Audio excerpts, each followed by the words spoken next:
여러분 주보를 미리 보셨겠지만 오늘 설교 제목은 질그릇 안에 보배를 두신 이유라는 제목으로 말씀을 전하겠습니다. 한 주간 무더위 가운데 여러분들 평안하셨습니까? 예배당 안에 온도를 제가 보니까 30도가 넘었습니다. 평상시 제가 예배당을 이렇게 다닐 때 보면 어떤 때는 35도가 넘어갈 때가 있습니다. 무더위 가운데 건강하시기 바라고, 최근에 코로나로 또 확진된 분들이 늘어나는 추세에 있고 우리 성도님들 또 코로나에 감염이 됐지만 다들 잘 극복하고 오늘 예배에 오실 수 있게 된 거 하나님께 감사드리고, 저하고 제 아내도 회복하고 여러분을 뵙게 돼서 감사합니다. 제 아내는 일부 예배를 드리고 아마 다른 곳에 있는 것 같습니다. 지난 주간에 9시 예배 때, 11시 예배 때 마음은 굴뚝같이 내려오고 싶지만 우리 성도님들 또 생각하고 사택에서 예배를 드렸고, 마당을 보니까 평상시와 달리 공간이 너무 많이 비어서 제 마음이 참 그랬습니다.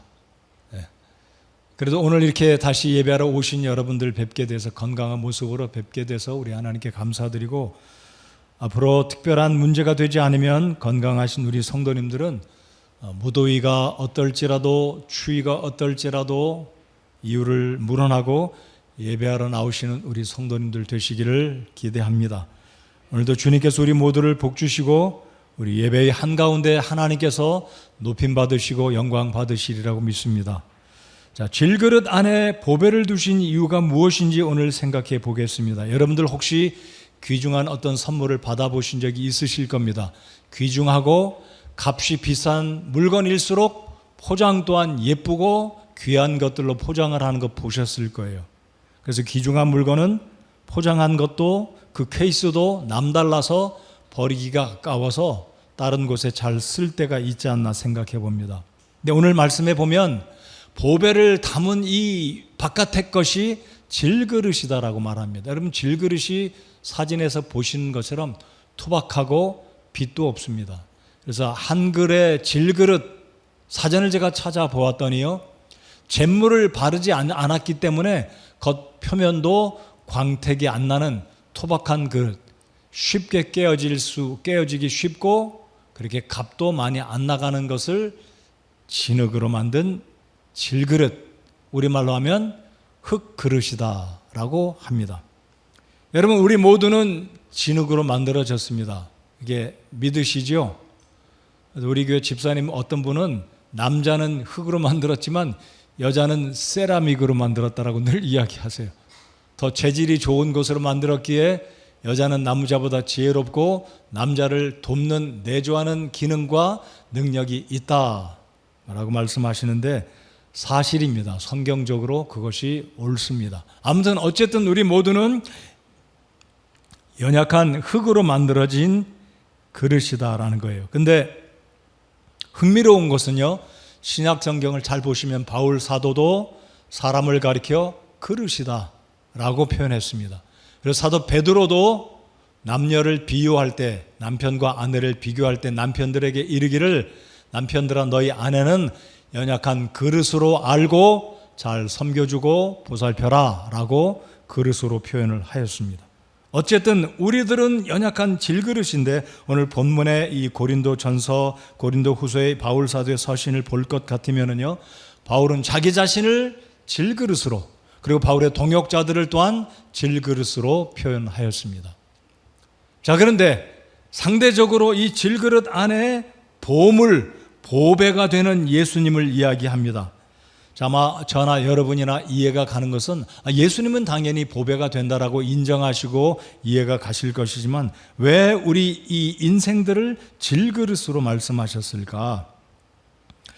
제가 이미 말씀을 드렸습니다. 우리가 흙으로 만들어졌기 때문에 우리는 연약한 존재들입니다. 살짝만 모서리에 부닥치면 금이 가고 깨어져 버리는, 깨어진 그릇은 어디에도 쓸 수가 없지 않습니까? 우리가 귀중한 자기도 아니기 때문에 귀중한 자기들은 보수해서 전시하기도 하고 가정의 보물로, 가정의 어떤 가보로 유지하는데, 질그릇은 금이 가거나 이가 나거나 깨져버리면 어디에도 쓸 수가 없어서 그냥 아쉬운 마음 갖지 않고 버립니다. 자, 왜 그러면 성경은 우리 안에 질그릇 안에 보배를 두었다고 말씀하셨는지 오늘 세 가지의 7절로 11절까지의 본문을 통해서 세 가지의 원인을 찾아보면서 우리가 질그릇이지만 그래도 이래 봬도 내 안에 예수님이 계시다, 자긍심을 가지고 확신을 가지고 믿음으로 살아가시는 여러분 모두가 되시기를 바랍니다. 오늘 개회기도를 해주신 우리 김종호 집사님께서 이 시대가 얼마나 어렵습니까? 여러분 최근에 뉴스를 들어보셨죠? 묻지마 살인도 한국에서 이제 벌어지는 게 이게 남다른 외국의 일본이나 미국의 일이 아니라는 것 공감하셨을 거예요. 어제도 제가 결혼식장에 가서 어떤 목사님이 그 얘기를 하시더라고요. 교회 성도 한 분이 그런 일을 당했었답니다. 둔기로 머리를 두드려 맞은 이 자매가 최근에 이런 소식을 들으니까 목사님 제가 교회 갈 때 교회 잘 도착할 수 있도록 기도해 주세요라고 부탁을 했다는 거예요. 오늘 교회 오실 때 혹시 그런 마음을 가지고 오신 자매님들 계신지는 모르겠습니다. 어쨌든 오늘 이 말씀을 통해서 우리 모두는 남녀를 물어나고 나이를 물어나고 남녀노소를 물어나고 우리 모두는 질그릇이다라는 연약성을 인식하고 살아가면서 연약하기 때문에 보배가 되신 우리를 지키시는 전능하신 부활하신 예수님을 의지하고 이 험한 세상을 극복하고 살아가는 우리 모두가 되어야 할 것입니다. 자, 이 바울 사도 시대 때는 이 1세기가 채 지나기 전이죠. 주후 60년경 이 시대에는 질그릇을 도초해서 볼 수 있었습니다. 로마 제국은 물론 팔레스타인이나 어디를 가든지 이 질그릇, 흙으로 만든 이 그릇은 물을 담아두거나 지나가는 행인들에게 물을 마시도록 길거리나 시장 모퉁이나 또는 집안의 각 가정의 주방에 질그릇들이 많이 있었습니다. 호롱불을 켜는 기름을 담는 것도 질그릇이요, 콩이나 쌀이나 또 밀을 담아두는 것도 질그릇이었습니다.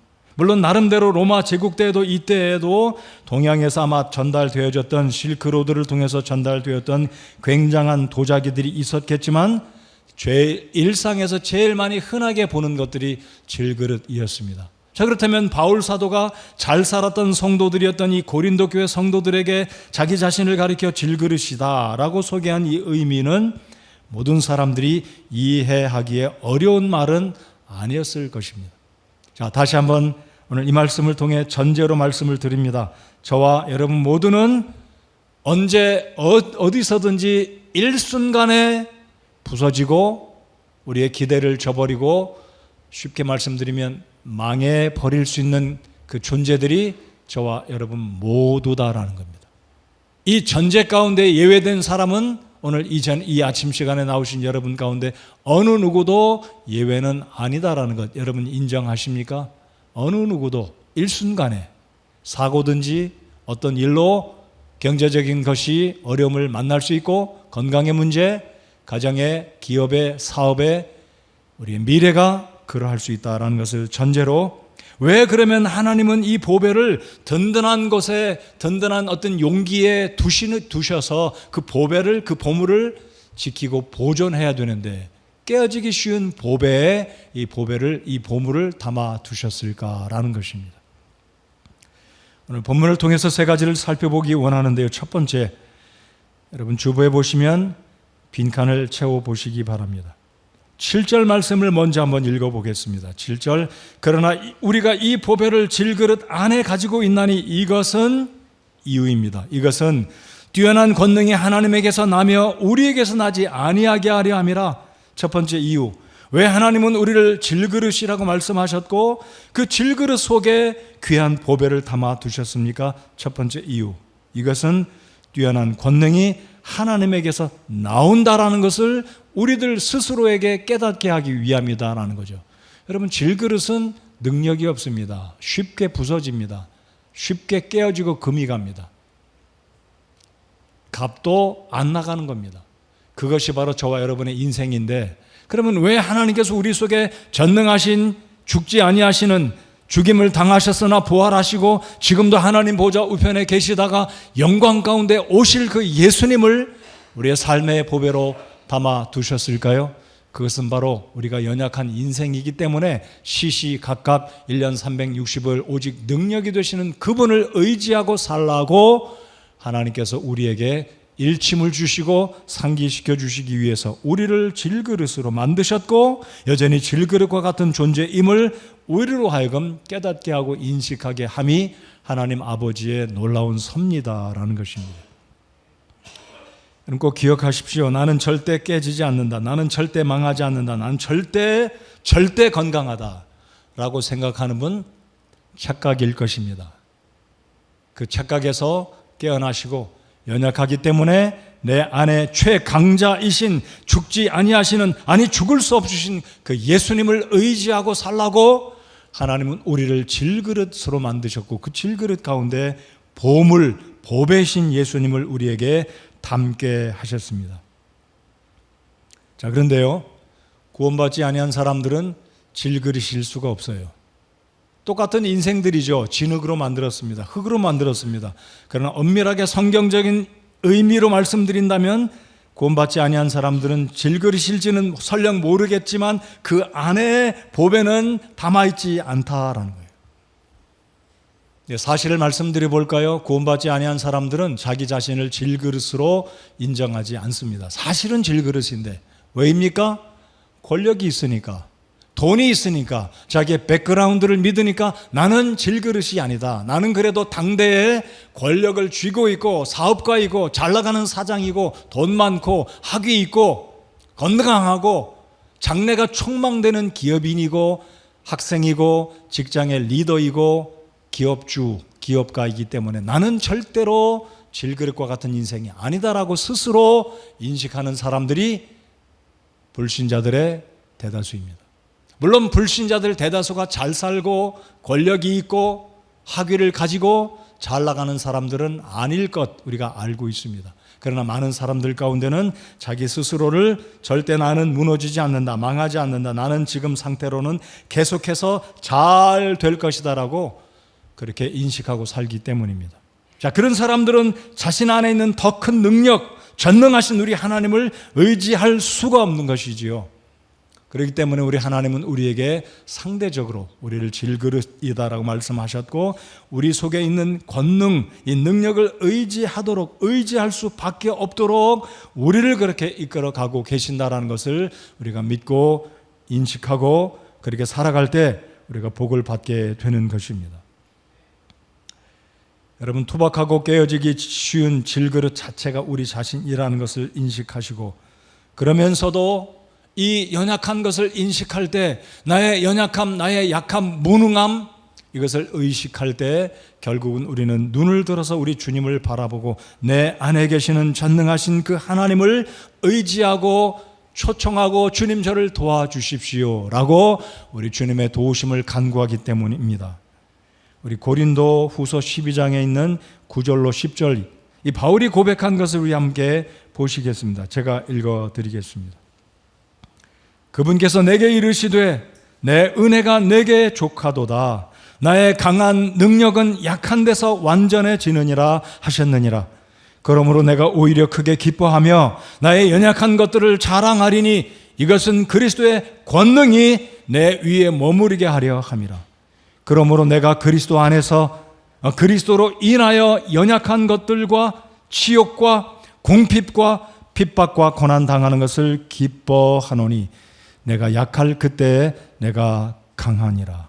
내가 약할 그때에 내가 강하니라. 역설이죠. 반론, 반전입니다. 우리가 약하다, 연약하다라고 인식하고 눈을 들어 주님을 바라볼 때 곧 우리 주님은 우리 속에서 새로운 능력을 우리에게 전가해 주시는, 우리에게 능력을 부여해 주시는 놀라우신 주님이심을, 신실하신 주님이심을 믿고 감사하는 우리가 되어야 할 것입니다. 내가 약할 그때에 내가 강하니라. 놀랍습니다. 약하다고 인식할 때 우리가 얼마나 약합니까? 얼마나 병약하고 가진 것이 부족하고 우리의 사업의 소원도 이 세상에 강력한 사람들 앞에 서면 주눅이 들고 할 말도 제대로 하지 못하는 용기를 잃어버릴 순간들이 있지 않습니까? 그런데 약할 그때에 내가 강하니라. 약할 그때가 어느 때입니까? 오늘 고린도 후서 4장 7절에 내 속에 있는 그 권능이 나타날 때, 하나님을 의지할 때 하나님은 우리의 약함을 능력으로 채워주시는 그 하나님이 역사하시기 때문에 그 순간 바로 바울이 말씀한 약할 그때 내가 강하다. 그래서 우리 속에 늘 시시각각 주님 나는 약하기 때문에 주님 저를 대신해서 좋은 생각 주시고 지혜 주시고 저를 대신해서 일해 주시고 사람들 앞에서 주님 발표하게 하시고 사람들을 이끌어가게 하시고 주님 제 안에 있는 믿음, 제 안에 있는 구원의 확신을 사람들에게 소개해서 하나님의 복음을 거절하는 저들에게 복음이 증거될 때 사람들을 구원으로 인도하는 그 일에 쓰임받도록 주님의 능하심을 의지할 때 우리 주님께서 그렇게 우리를 통해 역사하시리라고 믿습니다.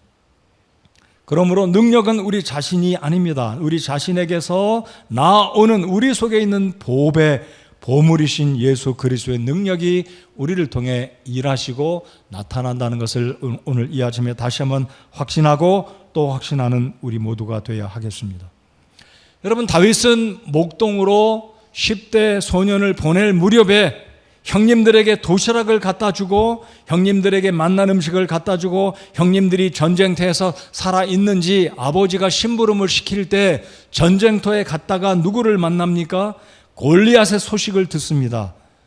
골리앗이 나라를 대표해서 블레셋 대표로 나와서 이스라엘 군인들에게, 이스라엘 백성들에게 이야기합니다. 나는 블레셋을 대표로 너희 가운데 한 사람이 나와서 나와 싸우자. 내가 지면 우리가 너희들에게 항복할 것이고 내가 이기면 너희는 우리에게 항복하라 이야기하고 이스라엘 백성들을 조롱하고 깔보고 하나님의 이름을 우습게 이야기하는 그 골리앗의 이야기를 이 10대 소년 다윗이 듣습니다. 아무도 이스라엘을 대표로 골리앗을 물리치러 나갈 사람이 없었습니다. 사울도 그의 형님들도 아무도 두려워서 절절매고 있을 때 다윗이 믿음으로 하나님의 이름을 의지하고 나아갑니다. 골리앗의 키가 얼마인가요? 2m 70. 그렇죠? 2m 70입니다. 그는 최신의 최고의 무기를 가지고 최고의 갑옷을 무장하고 앞에 방패든 자를 데리고 나와서 싸우려고 나올 때 다윗이 가진 것은 막대기 하나, 목동으로서의 막대기 하나, 그리고 냇가에 가서 반들반들한 돌 5개, 그리고 그 돌을 날려버리는 제구, 물매를 가지고 골리앗을 향해 나아갈 때 이렇게 고백을 하지 않습니까? 사무엘상 17장 45절. 이에 다윗이 그 블레셋 사람에게 이르되 너는 칼과 창과 방패를 가지고 내게 오거니와 나는 내가 도전한 이스라엘 군대의 하나님 곧 만군의 주의 이름으로 내게 가노라. 만명의 군대의 이름으로 표현된 온 천하의 모든 군대를 대표하는 이게 다윗의 믿음이었습니다. 싸움의 모든 군사들을 대표하는 하나님 만군의 주의 이름으로 내게 가노라. 결국 다윗이 골리앗의 목을 베지 않았습니까? 다윗의 수중에는 칼이 없었습니다. 그러나 물매로 한 방에 단 1번의 일격에 돌이 골리앗의 이마에 박혔고 쓰러져서 누워있을 때 칼을 뽑아 골리앗의 목을 치게 됩니다. 그 모습을 보았던 블레셋 군대는 혼비백산하고 도망을 갈 때 이스라엘의 군대가 전쟁에서 승리하였습니다.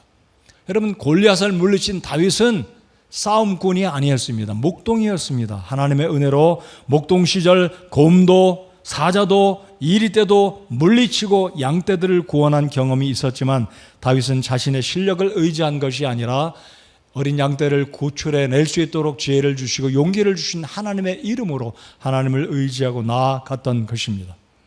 이스라엘 군대 하나님 곧 만군의 주의 이름으로 내게 가노라. 이 선포 속에 이미 싸움은 끝이 난 것입니다. 그래서 잠언 21장 31절에 이런 말씀이 있습니다. 싸울 날에 대비하여 말을 예비해도 안전은 주에게서 오느니라. 안전은 주에게서 오느니라. 즉 이김은 주에게서 말미암는다는 것을 다윗은 시편에서 이 잠언에서 하나님께서 우리에게 들려주고 계십니다. 사랑하는 성도 여러분들, 이 시대에 각종 어려움과 위험한 일들이 우리의 삶의 도처에 움크리고 있습니다. 우리를 두렵게 합니다. 사업의 어려움, 아마 여러분 가운데 채무를 가지고 계신 분도 있으실 겁니다. 언제 이 채무를 갚을 것인가? 언제 재정의 이 혹독한 짓누름에서 내가 자유를 누리고 마음대로 내가 좀 하고 싶은 일을 할 것인가? 채무자가 있을 것이고 건강의 연약함도 있을 것이고 진로가 그렇게 밝지 않은 분도 있으실 것입니다. 우리가 다시 한번 이 질그릇의 연약함을 인식하고 우리 속에 권능으로 역사하시는 우리 주님을 의지해야 하는 이유를, 왜 하나님은 우리를 질그릇으로 삼아 주셨고 그 속에 보배를 두셨는지 첫 번째 이유를 꼭 확신하시기 바랍니다. 권능이신 주님을 의지하고 여러분의 당면한 어려운 일들을 극복해 나가시는 믿음과 지혜의 하나님의 백성들이 되시기를 바랍니다. 자, 두 번째로 왜 하나님은 우리를 질그릇으로 삼아 주셨고 그 안에 보배를 두셨는지 두 번째 이유입니다. 자, 먼저 8절 9절을 보시겠습니다. 저는 이 바울의 고백을 참 좋아합니다. 그래서 고린도 전서보다는 후서를 제가 좋아합니다. 바울이 정말 여러 가지 환난과 어려움 가운데 있었지만 바울이 이렇게 고백을 할 수 있었던 것은 바로 바울이 만난 그 예수님, 바울이 예수님으로 거듭나고 일평생 그가 하나님의 사역자로 그 바울 사도로 이방인에게 복음을 증거하는 사도로 쓰임받을 수 있었던 것은 그가 확신하는 바로 예수님이 그의 마음속에 확신으로 있었기 때문입니다. 자, 우리 8절과 9절 함께 천천히 이 단어들을 생각하며 읽어보겠습니다. 8절 9절 시작. 우리가 사방에서 고난을 당하나 괴로워하지 아니하며 난처한 일을 당하나 절망하지 아니하고 핍박을 받으나 버림받지 아니하며 거꾸러뜨림을 당하나 망하지 아니하고. 자, 여기에 바울이 고백한 것, 사방에서 고난을 당하나. 성도 여러분 가운데는 바울과 같은 그런 위험한 일은 아니지만 앞을 봐도 고난이요, 뒤를 봐도 고난이요, 어제를 봐도 고난이었고 오늘도 고난 중에 있고 내일을 보아도 여전히 고난이 다가올 것 같은 그러한 환경 속에 살고 계신 성도님들이 계실 것입니다.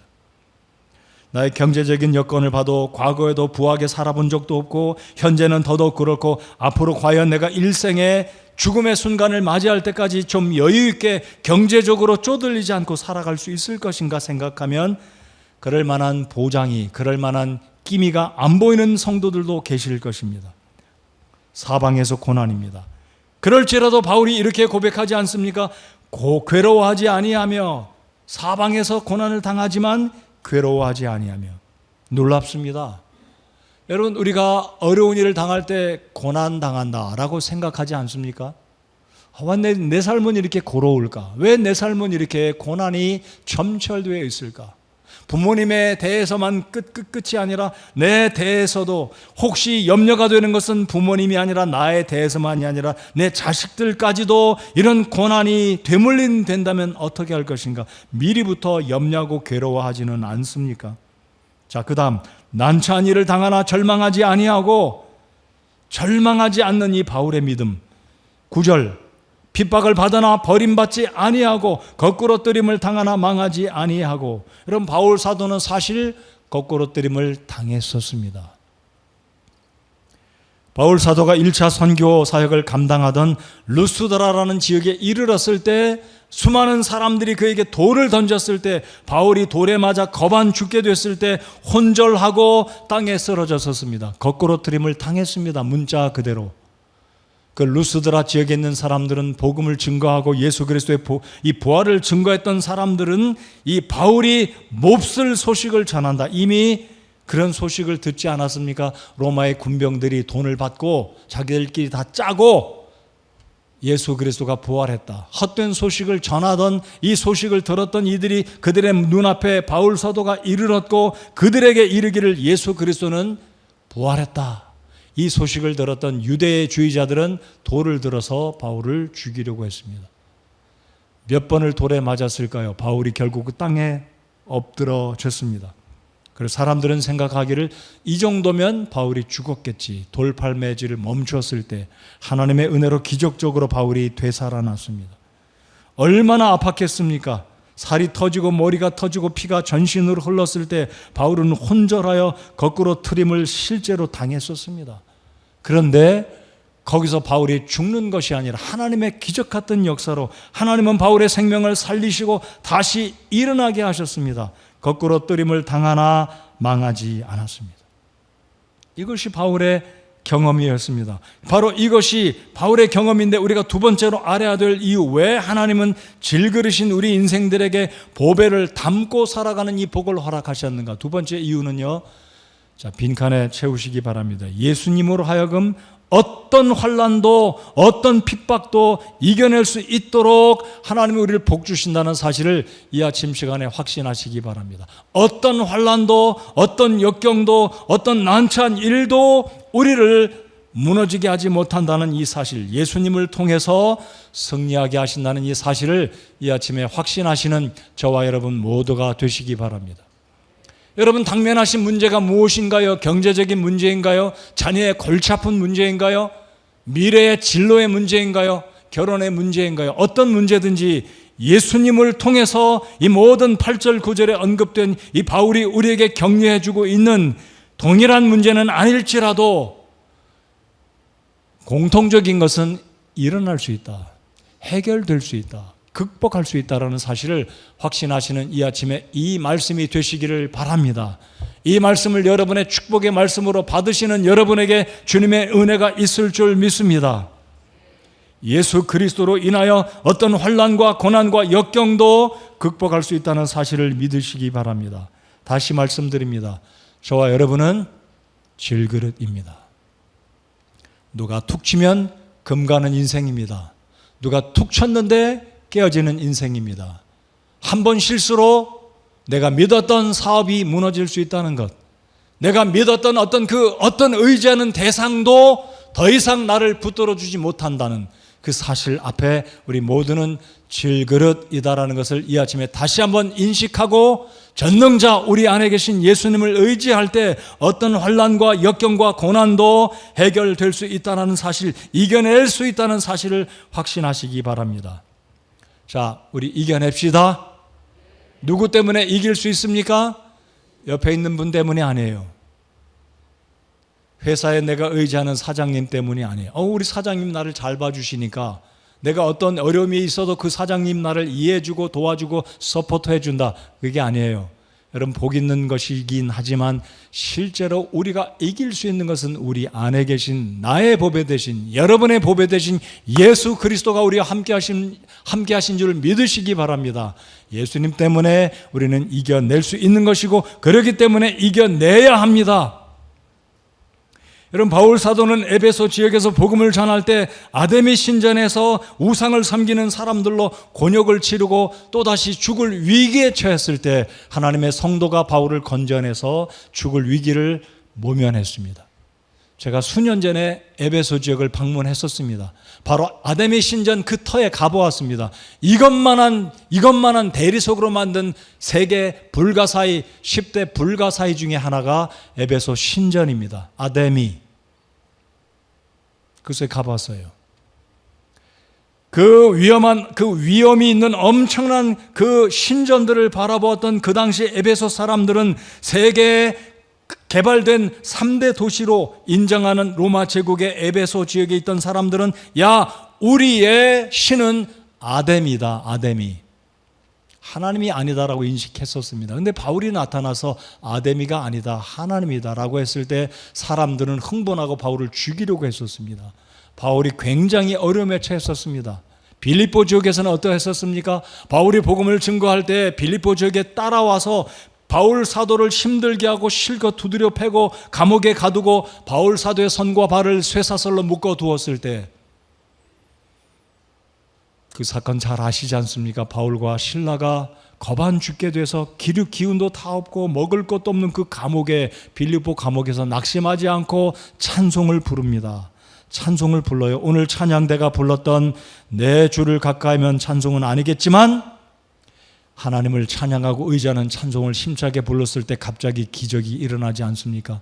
쇠사슬이 벗겨지고 감옥의 문이 열리고 지진이 일어나서 기적이 일어날 때 그 간수가 바울 사도가 도망간 줄 알고 칼을 빼서 목숨을 끊으려고 하는, 그 당시 죄수가 도망가면 간수가 책임을 짓고 생명 대 생명으로 자기가 죽어야 됩니다. 바울이 그것을 알고 내 목숨을 해하지 마시오, 우리가 다 여기 있습니다. 간수가 감동을 받습니다. 아니 도대체 내가 간수로 수십 년 활동했지만 찬송을 부른다고 감옥 문이 열리고 쇠사슬이 풀어지고 감옥이 무너지는 이 일은 보다 못했는데 당신이 믿는 하나님이 진짜 살아계시군요. 내가 어떻게 하면 구원을 받겠습니까? 내가 어떻게 하면 구원을 받겠습니까? 바울 사도가 말합니다. 회개하고 예수 그리스도를 믿고 침례를 받으면 당신과 당신의 가족이 구원을 받을 것이요. 사도행전에서도 언급했지만 그 사건은 빌립보 교회 그 사건의 동일한 사건의 의미를 사도행전에도 기록한 것입니다. 우리가 사방에서 고난을 당하나 괴로워하지 아니하며 난처한 일을 당하나 절망하지 아니하고, 성도 여러분들 기억하십시오. 난처한 일을 당하나 우리는 절망할 수밖에 없어요. 절망합니다. 저도 절망하고 낙심하고 어쩔 줄 몰라 합니다. 그럴지라도 이 말씀을 다시 한번 기억하시고, 나는 질그릇이지만 내 안에 계시는 떠나지 아니하시는 부활하신 영생의 주님이, 나를 구원하신 주님이 나와 함께하기 때문에 이 고백이 우리의 고백이 되도록 이 말씀을 붙들고 우리 연약한 우리 자신들의 생각과 우리의 믿음을 다시 상기시키는 말씀이 되어야 할 줄 믿습니다. 우리가 사방에서 고난을 당하나 괴로워하지 아니하며 난처한 일을 당하나 절망하지 아니하고 핍박을 받으나 버림받지 아니하며 거꾸로 뜨림을 당하나 망하지 아니하고, 여러분 우리는 가난할 수 있습니다. 병약할 수 있습니다. 사업의 어려움을 겪을 수 있습니다. 그러나 제가 말씀드릴 수 있는 것은 망하지 않습니다. 금전적으로 사업적으로 망할 수 있습니다. 그러나 우리는 끝까지 예수 그리스도의 영생의 복을 받고 주와 동행하며 여주 동행하며 천국에 갈 때 결국 우리는 망하지 않는 인생들을 살게 될 줄을 믿으시기 바랍니다. 우리는 망하지 않는 자들입니다. 믿으십니까? 경제적으로 사업적으로 망할 수 있어요. 그러나 믿음적으로 영생적으로 하나님 앞에서 우리는 절대로 망하지 않는 하나님의 자녀들 백성들인 줄 믿으시기 바랍니다. 그래서 바울 사도가 로마서 8장에 이런 말씀을 기록했습니다. 로마서 8장 37절 우리 같이 한번 읽어보시겠습니다. 특별히 오늘 이 아침에 나오셨을 때 지난 한 주간 동안, 지난 7월 한 달 동안 사업으로, 사람 때문에, 어떤 정신적인 스트레스 때문에, 건강 때문에 두려움과 좌절하고 낙심하고 왔다면 오늘 이 말씀을 읽으시고 새 힘을 내시고 망하지 않는다, 우리는 넉넉히 이기는 자들이라는 확신을 가지고 저 문을 나서시는 여러분 모두가 되시기를 주님의 이름으로 축원을 드립니다. 우리 다 같이 읽겠습니다. 준비되셨습니까? 자, 믿음으로 읽고 믿음으로 이 말씀을 마음속에 간직하는 우리 모두가 되기를 바랍니다. 자, 읽겠습니다. 시작. 아니라 이 모든 것 가운데서 우리는 우리를 사랑하신 그분을 통해 정복자들보다 더 나은 자들이니라. 정복자들보다 더 낫다는 이 의미는 개역성경에서 우리는 넉넉히 이긴다라고 말씀합니다. 자, 이 말씀을 믿었습니다. 내일 아침 출근할 때 가보니까 여전히 직장의 상황이, 사업의 상황이 여전히 바뀌어 있지는 않을 수 있어요.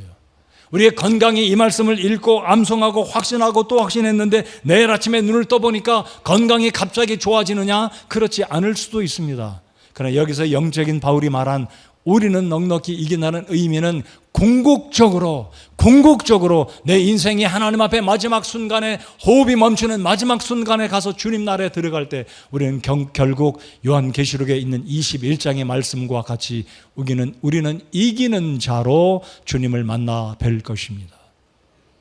그때가 오기 전에 우리는 낙심이 오더라도, 절망이 오더라도, 우리의 마음속에 근심이 오더라도 이 말씀을 되뇌이고 또 되뇌이고 우리는 궁극적으로 망하지 아니하는 자들이다라는 확신을 가지고 8월 한 달을 살아가시고, 이 무더위 가운데 코로나가 주변에 여전히 기승을 부리고 여전히 위험이 우리 속에 도처에 도사리고 있지만 내 안에 계시는 내 삶의 보배가 되시는 예수님을 붙들고 주님을 바라보고 앞을 똑바로 담대하게 기운 차리고 어깨를 펴고 힘을 내서 살아가시는 우리 성서침례의 모든 성도님들 되시기 바랍니다.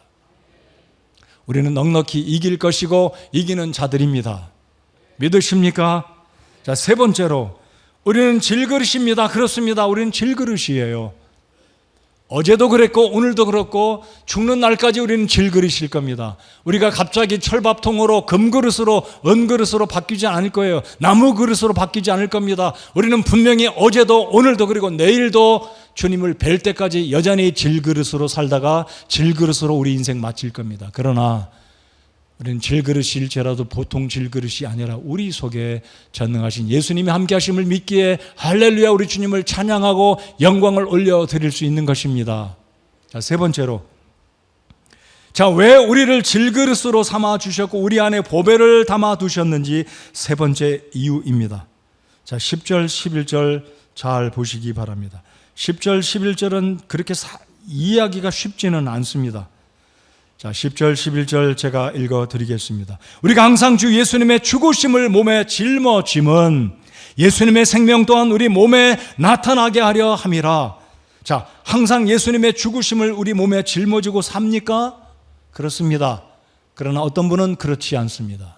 항상 예수님의 죽으심을 짊어집니까? 쉽게 말씀드리면 그분의 십자가를 짊어지고 있습니다. 근데 어떤 분은 주님 저 이 십자가 너무 무거워요.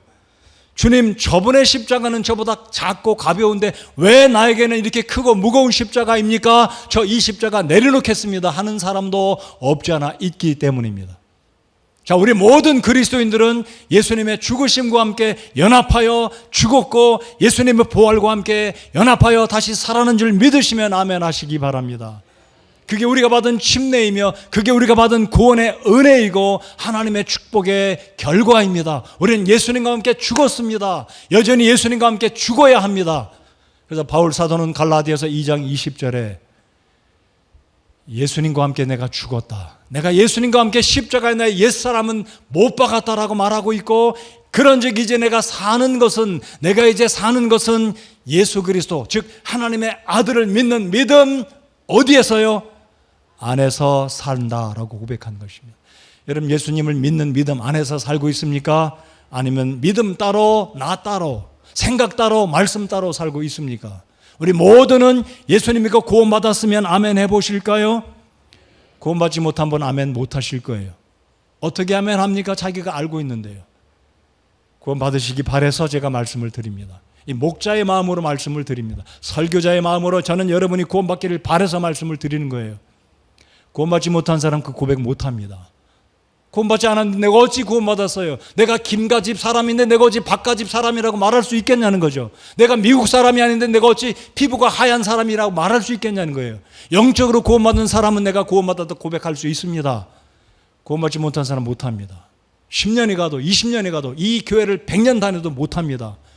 구원받기 바랍니다. 늦기 전에 하나님이 그 생명을 주에서 데려가시기 전에 구원받으시기 바랍니다. 자, 바울이 지금 10절에서 뭐라고 고백합니까? 내가 예수님을 나의 구주로 영접했다면, 옛사람은 죽었다면, 나의 옛 자아는 십자가에 못 박았다면 지금 우리는 어떻게 살고 있습니까? 예수님의 고난과 동참하고 있다는 겁니다. 예수님의 십자가에 가신 그 길을 따라서 쫓아가고 살고 있다는 거예요. 이게 바로 예수님의 그 죽으심을, 예수님의 그 십자가를 내 등에 지고 믿음 안에서 살고 있다는 거예요. 그래서 세 번째 이유, 예수님께서 우리를 질그릇이라고 말씀하셨고 우리 같은 질그릇 인생 속에 예수님이 친히 들어오셔서 우리 속에 내주하셔서 우리의 보배가 되신 이유는 10절 하반절입니다. 예수님의 생명이 우리 몸에 나타나게 하려 함이니라. 우리는 부족하지만 나를 위해서 죽으시고 부활하신 그 예수님을 생각하면 예수님이 우리의 믿음의 고백을 통해 나타납니다. 믿음으로 살아갈 때 예수님이 우리의 삶의 생명으로, 능력으로, 하나님의 권능으로 나타나는 것입니다. 첫 번째, 권능이 나타나려 함이고, 두 번째, 이 우리의 삶에 있는 환난과 고난과 역경을 능히 이겨낼 수 있도록 하기 위함이고, 세 번째는 내가 예수님의 죽으심과 동일시하고 나의 옛 자아를, 나의 옛 사람을 십자가에 못 박습니다. 실제로 못 박을 수는 없어요. 내가 어떻게 못을 박을 수 있겠습니까? 믿음으로 그렇게 하는 거죠. 이론적으로, 머리로, 믿음으로 하나님 말씀에 쫓아서 하나님 제 옛사람을 십자가에 못 박습니다. 예수님과 함께 죽습니다. 제 자신을 죽입니다. 그럼에도 불구하고 살아있잖아요. 입술도 살아있고 손도 발도 살아있고 의식도 살아있습니다. 그러나 주님, 제 자신이 사는 것이 아니라 믿음으로 예수님이 나의 주인으로, 예수님이 내 삶의 주로 살겠습니다. 이런 고백이 바로 이 9절과 10절, 11절에 있는 고백인 것입니다. 우리가 항상 주 예수님의 죽으심을 몸에 짊어짐은 바로 로마서 6장 3절 4절에 정확하게 표현되어 있습니다. 그러므로 우리는 질그릇이라는 의미는 주님, 오늘도 저는 죽습니다. 죽어야 합니다. 제 욕심, 제 혈기, 제 육신적인 판단, 잘못된 것, 육신적인 욕망 다 십자가 그늘 아래 내려놓고, 아니 십자가에 못 박고 내 안에 내주하시는 예수님을 좇아서 주님이 십자가의 언덕에 가셔서 하나님의 뜻을 이루어 드렸듯이 제가 그렇게 살게 해 주시옵소서. 이러할 때 예수님의 생명이 우리의 생각 속에, 우리의 말 속에, 우리의 삶 속에, 우리의 가정과 일터 속에, 아니 우리 교회 속에 나타나게 되는 줄을 믿으시기 바랍니다. 바로 이 이유 때문에 우리의 삶 속에 예수님의 생명이 나타나도록 우리를 질그릇으로 삼아주셨고 깨닫게 하시고, 바로 능력의 주님을 의지하라는 의미에서 우리 안에는 보배가 계시고 우리는 질그릇으로 하나님께서 우리를 삼아주셨다라는 것입니다. 자, 11절 같은 맥락의 말씀입니다. 11절 다 같이 읽을까요? 읽겠습니다. 시작. 예수님의 생명 또한 우리의 죽을 육체 안에 나타나게 하려 함이라. 바울은 10절 하반절, 11절 하반절에 두 번을 나타나게, 누구를 나타나게요? 나가 아닙니다. 내 자신이 아니에요. 내 돈이 아닙니다. 내 실력이 아닙니다. 내 능력이 아닙니다. 내 가문이 아닙니다. 내 학벌이 아닙니다. 예수 그리스도가 내 삶 속에서, 생각 속에, 말 속에, 행동 속에 예수님이 나타나도록 반복해서 바울은 두 번을 그렇게 이야기합니다. 죽음에 넘겨짐은 10절 상반절에도 그랬죠. 예수님의 죽으심을 몸에 짊어짐은 11절 우리가 예수님으로 인하여 항상 죽음에 넘겨짐은 내 옛사람을 십자가에 못 박고 나의 잘난 체함과 교만함을 십자가에 못 박고 겸손의 옷을 입고 예수님의 발자취를 따라갈 때 예수님의 생명이, 예수님의 능력이 우리의 언어 속에, 우리의 얼굴 속에, 우리의 삶 속에, 우리의 섬김 속에 나타나게 되는 줄 믿으시기 바랍니다. 그래서 질그릇을 깨닫고 연약함을 깨닫는 자는 주님을 의지하게 되는 것입니다. 찬송가 411장에 보면 우리 아이들 또는 우리 성도들이 가끔 애창하는 찬송가라고 생각합니다. 예수 사랑하심은 거룩하신 말일세. 예수님께서 나를 사랑하신다는 그 말 듣고 또 들어도 감격이 되고 감동이 되고 가슴이 뛰고 얼마나 감사합니까? 예수 사랑하심은 거룩하신 말일세. 우리들은 약하나 예수 권세 많도다. 날 사랑하심, 날 사랑하심, 날 사랑하심. 성경에 써있네. 성경에 써두셨습니다. 하나님께 감사하십니까? 우리 모두는 연약한 존재들입니다. 나는 질그릇입니다. 성도 여러분들, 여러분의 손을 가슴에 대시기 바랍니다. 하나님, 저는 질그릇입니다. 그럼에도 불구하고 내 안에 하나님이 계시기에 감사합니다. 우리의 약함을 내려놓고, 우리의 부족함을 내려놓고 전능하신 우리 주님께 우리의 초점과 우리의 시선을 주님을 향해 바라보실 때 힘이 나고 용기를 내서 어깨를 펴고 살아가게 될 줄 믿습니다. 내가 약하기 때문에 우리의 모든 연약함, 영적인 문제든 죄의 문제든 이 모든 문제들을 담당하신 우리 예수님, 그래서 예수님이 자신을 십자가에 넘기셨듯이 우리의 육신도, 우리의 모든 연약함도 주님께 맡겨드리고 주님과 동행하는, 오늘도 금주간도 8월 한 달도 여주 동행하는 삶을 살아갈 때 우리 속에 있는 보배이신 예수님이 빛날 것이고 보배가 드러날 것이고 사람들이 우리 속에 있는 예수님의 아름다우심, 예수님의 위대하심, 그 예수님의 전능하심을 바라보게 될 줄 믿습니다. 그래서 바울 사도는 고린도 전서에 이런 고백을 했습니다. 1장에 이렇게 기록합니다. 그러나 하나님께서 지혜로운 자들을 당황하게 하려고 세상의 어리석은 것들을 택하시고 하나님께서 강한 것들을 당황하게 하려고 세상의 약한 것들을 택하시며 하나님께서 있는 것들을 쓸모없게 하려고 세상의 천한 것들과 멸시받는 것들을 택하시고 참으로 없는 것들을 택하셨나니 이것은 어떤 육체도 자신 앞에서 자랑하지 못하게 하려 하심이라. 여러분, 하나님은 세상에서 지혜롭다고 생각하는 사람들, 세상에서 내가 유력한 사람이다, 돈 많은 사람이다, 권력 있는 사람이다라고 교만하고 의수되는 사람을 하나님이 기뻐서 사용하지 않으십니다. 여러분, 십자가의 도는 멸망하는 자들에게는 어떻게 보인다고 고린도전서 1장 18절에 말씀합니까? 십자가의 도가 멸망하는 자들에게는 어떻게 보인다고요? foolish, 어리석게 보인다고 그랬어요. 아니, 십자가가 어리석게 보이는 거예요. 저 십자가 우매하다. 여러분, 헬라 당대 그리스 철학자들은 최고로 고상한 것들은 철학자들의 말, 고상한 세상의 지혜, 소피아, 철학과 지혜의 말이었습니다. 문학적인 것이었습니다. 십자가 강도들이 달려 죽고 죄인 괴수들이 달려 죽는데 예수도 달려 죽었으니 저 십자가가 무슨 대수냐? 라고 생각하는 사람들은 바울이 말한 그대로 십자가의 도, 십자가의 축복, 십자가의 그 복음의 능력이 멸망하는 자들에게는 어리석게 보일 수밖에 없는 것입니다. 그러나 구원을 얻는 우리들에게는 십자가는 하나님의 무엇이라고 말했습니까? 은혜입니다. 이 아침에 다시 한번 하나님의 은혜를 감사하십시다. 우리 모두는 연약한 질그릇이지만 나를 여전히 보듬어 안아 계시고 깨질 수밖에 없는 나를 부추겨 주시고 계시고 깨지지 않도록, 금이 가지 않도록 그래도 우리를 보살펴 주시는, 아니 깨졌을지라도, 아니 금이 갔을지라도 완전히 망하지 않도록 우리를 여전히 붙들어 주시는 우리 안에 계신 능력의 주님으로 인해서 감사와 찬양을 올려드립니다. 그래서 우리 예배하지 않습니까? 우리 좋으신 예수님을 예배하지 않습니까? 이 무더운 날 그래도 주님 앞에 나오시지 않았습니까? 멀리서 여러분이 왜 나오셨어요? 수원에서, 용인에서, 일산에서 왜 오셨습니까? 저는 제일 가까운 데 살아요. 내려오잖아요. 여러분, 멀리서 왜 오셨습니까? 우리 좋으신 예수님 사랑하기 때문에 오신 줄 믿으십니까? 우리 주님을 예배하기 위해서 오셨습니다. 잘하셨어요. 앞으로도 그렇게 하시겠습니까? 앞으로도 그렇게 우리 하십시다.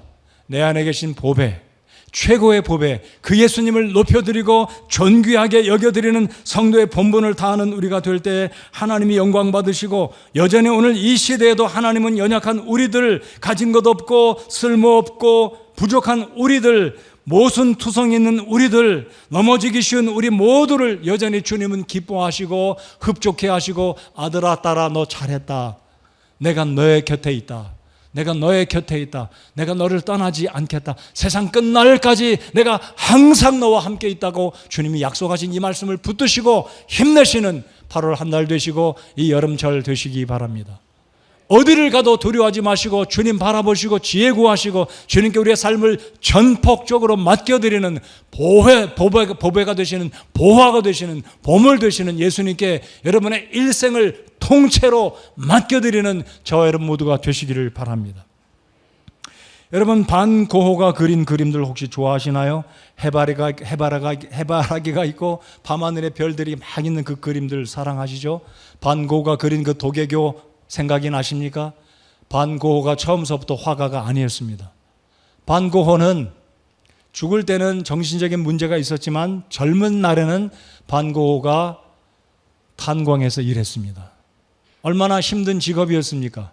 시검둥이를 묻히고 일하는, 죽을 위기를 무릅쓰고 돈 벌겠다고 탄광에서 일하는 이 빈센트 반고호였는데, 어느 날 자기 앞에 일하는 탄광의 동료의 등허리에 이런 문구가 써 있었는데, 그 옷은요 정식 옷감으로 만든 옷이 아니라 무거운 어떤 그 이 기구들을 담아서 운반하는 이 천 쪼가리를 갖다 어떻게 옷으로 만들어 입었는데, 이 사람 등에는 그런 말이 써 있었습니다.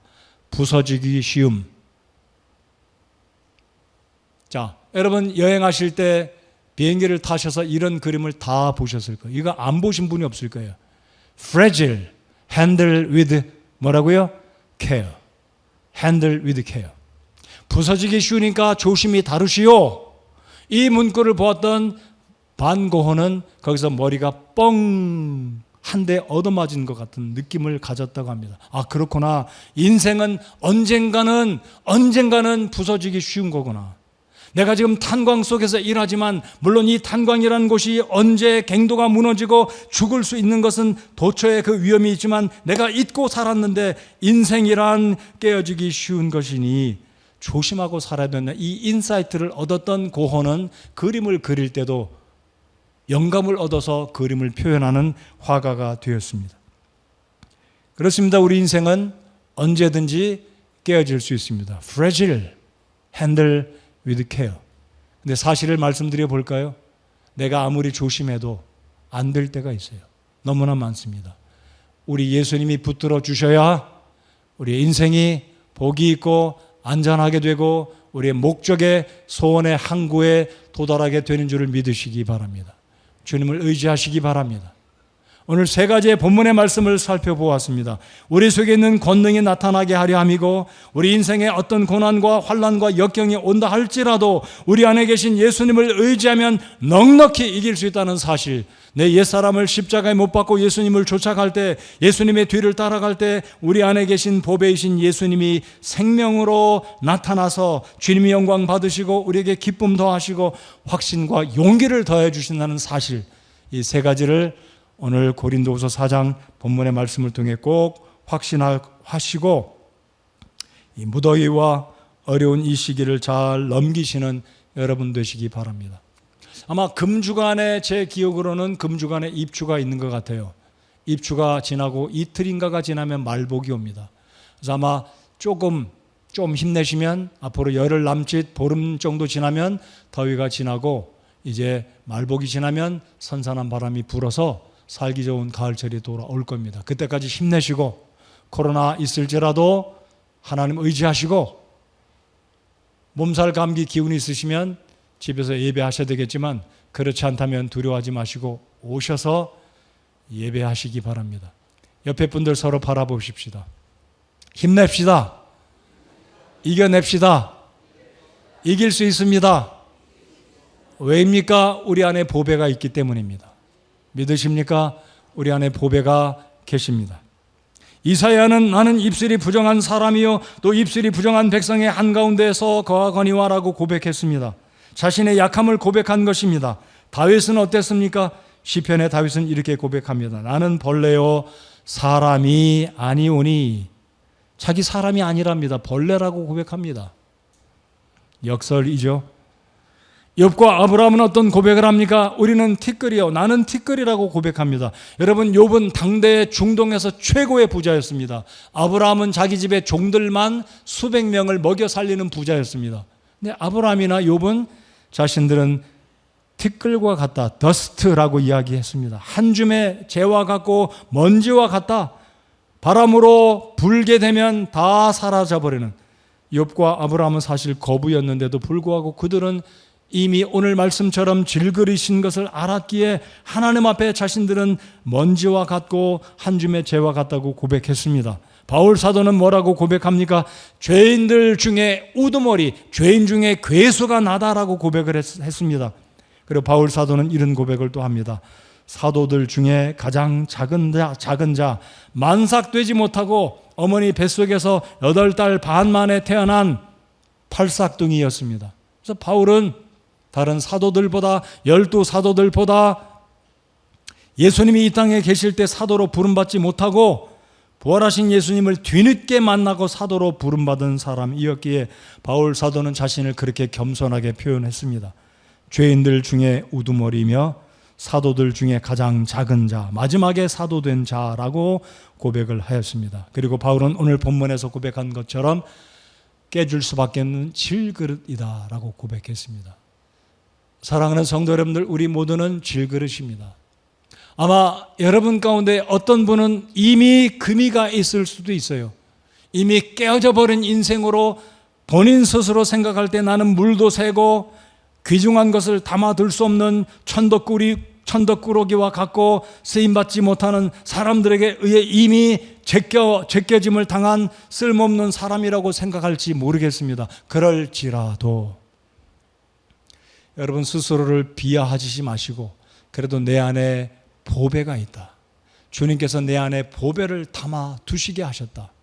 기쁘고 감사한 마음으로 자존감을 가지고 너무 그렇게 비하하지 마시고 괴로워하지 마시고 믿음으로 우리 자신을 주님 앞에 맡겨드리고 주님을 섬겨나가는 질그릇 속에 보배가 있다는 이 귀한 하나님의 복된 말씀을 확신하시면서 8월 한 달 힘내시고 주님 바라보시기를 우리 주님의 이름으로 권면해 드립니다.